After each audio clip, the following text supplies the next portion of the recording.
Good morning. Another unique challenge for us this week. A little different challenge in regards to the speed that we're going to face this week on the field. One of the things that we have to do defensively, as you've seen, we've done a lot of great things throughout these first 3 weeks, but we got to find a way to finish. That's the key thing for us on defense. You know, 1 touchdown, 3 holding those guys to 5 field goals. That doesn't really mean anything when you can't finish in the end, and that's where we are right now, and that's our challenge this week. And with that, I'll take your questions. What's the key to flipping that to be able to finish it? Well, I think it's a lot that goes into play, and that starts with me, you know, really putting the guys in position to be successful. And then most importantly right here, just making the plays when given the opportunity. So I think as you evaluate us throughout the first 3 games, you saw us do some great things from a standpoint of stopping the run, making plays in the red zone. And doing a good job on 3rd down. But the key thing is our ability to finish and close the game out. How would you assess just the tackling, especially in the last game against Tampa Bay? You can go back to really training camp, and I felt like we've done a great job in regards to tackling and the things that we put the guys in position in practice. The one thing that you saw in the game, and I never question our guys from a standpoint of effort, but, you know, we're running to the ball, but we got to run to the ball with a purpose. And that's making sure that we track, inside hip, inside out. You see guys running to the ball, and one of the things that we overrunning, and that's something that I got to do a much better job of coaching, which we started this week, and you can see the difference thus far in practice. There's so much made with offenses when a new staff comes in about learning the scheme, having the playbook installed, all that stuff. I think defense sometimes gets pushed aside.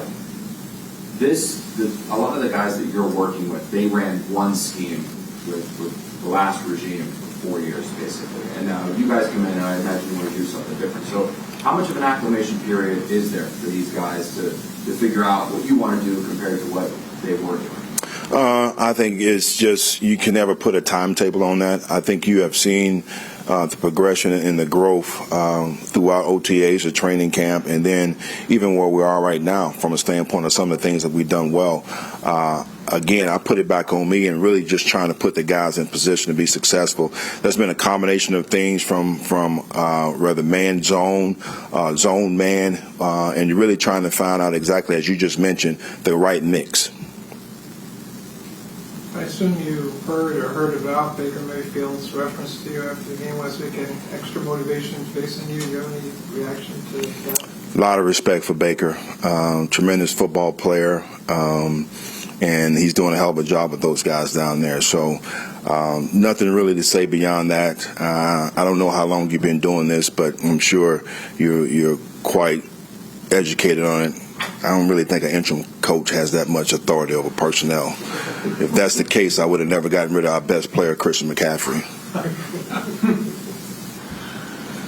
Can you speak about some of your young linebackers and their development, and also the expectation now, maybe guys like Kiko and Cam, and also what you saw Bart Robinson? Well, you know, I'm very excited for those guys to get on the field. You know, Kiko has done a tremendous job throughout preseason.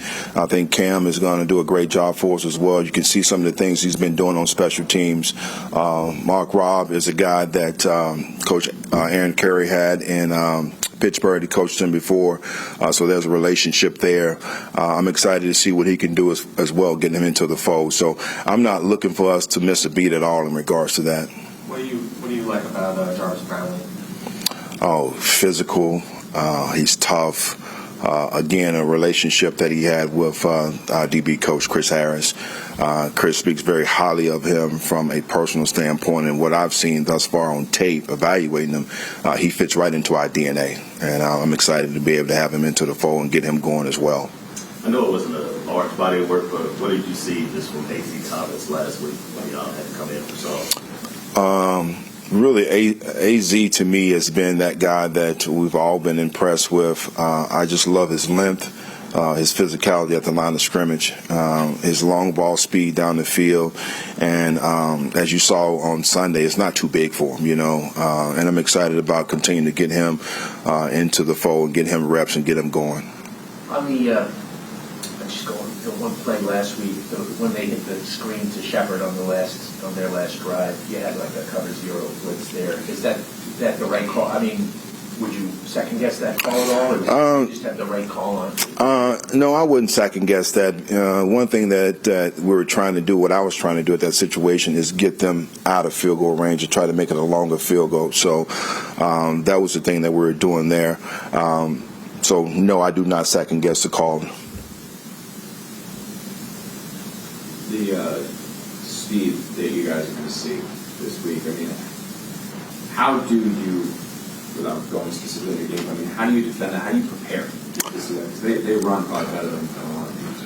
Of course they do. And when you start talking about Waddle, you're talking about Hill, the next thing you know, here's Malik. You know, he shows up. So they got speed all over the field. And Achane at the running back position, he does a tremendous job when he's out in space. I love the young rookie Gordon. He runs hard. But the challenge is going to be for us to really try to control those guys and keep them from really having those explosive plays that they create all the time. So our guys are up to the challenge. We're looking forward to it. Take a couple more. You guys have been pretty good on third down yourselves. Why have they been so effective on third down with Miami? I think, again, just as we alluded to earlier, just the speed. They create a lot of spacing. You see a lot of motion, a lot of shifts, trying to work your leverage, and they do a unique job. I think Daniels does an outstanding job, in orchestrating and calling plays and trying to put his guys in position. So, again, it's going to be a challenge for us, but we're looking forward to it. Again, off to a solid start this week. Feel like the staff has put in a lot of good time here, getting our plan put together. Had a solid practice yesterday. It was nice to see the guys back and flying around, a little bit of an extra day, get the legs back just a little bit. Thought practice was really fast yesterday, which was really good to see. We're going to need to have a couple more good days of practice as we go against a solid, stingy defense. They've got some good players over there up front and some solid vets on the back end that make it challenging. But our guys, as always, are going to be up for that challenge. So we're looking forward to the game on Monday night. And with that, any questions? What were the Bucs doing that was making their blitz so successful? It's nothing that we weren't prepared for. There were just a few times where I think we had just a little bit of a lack of communication that we didn't pick up a couple of their pressures that allowed them to get home. Yeah. What's from your just vantage point, just what's been going on with the running game the last couple of weeks? Yeah, well, I'll start with the Bucs last year, a perennial top 5 run defense. So going into that game, historically, anywhere you've been, it's going to be one of those, going to be a dirty runs and trying to get the ball a little bit out on the perimeter when they got that big solid front line where they're trying to get 9 guys in the box. So at times you can try to be a little bit hard-headed, but going into that game, you also know that the ball is going to have to be spread around a little bit more as far as the run game goes last week. And then against Buffalo, I think it was just not up to snuff with what we were really trying to do. What's going to be the key to getting started quicker? Because you've heard the last 2 games, obviously, 3 quarters, no touchdowns. Mm-hmm. What's going to be the key there? Sure. And I would beg to differ on the starting fast. Like last week, we go out and we have 2 right out of the gate, 2 scoring drives, 2 field goals. Now, would we prefer to be in touchdowns? Absolutely. There's no question about it. So as far as starting fast, I don't think that's an issue for us. First game of the year, right, we went down, got a field goal on the very first drive of the game. So the starting fast to me is a non-issue for us. And then last week we finished fast. We finished fast, and we just love to continue to play a little bit more consistently throughout the middle portion of the game. How would you assess how Olu's doing? Olu's doing fine. Olu's doing a really nice job. He's just, again, how much game has he played? He didn't play a whole lot last year as a rookie, and then this year in his second year. But I feel really comfortable where Olu is at right now. Have you seen, you guys were able to, you were so effective in that first game against Pittsburgh, running the ball, opened up things for Justin through the air.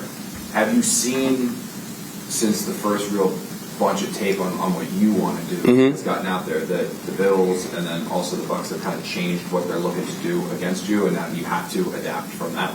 Sure. I think everybody, as a new play caller, starts to put his calls, his game onto the tape, that they're always going to take things to try to take that away.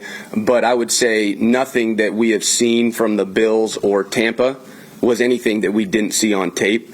So again, to me, it's just a matter of us going out there and executing at a high level consistently. What would it be like to get Justin back? It would be great to get Justin back. There's a reason we brought him here to be the quarterback, and again, coming off that first game was really, really good, and it'd be great to get him back. So hopefully that happens.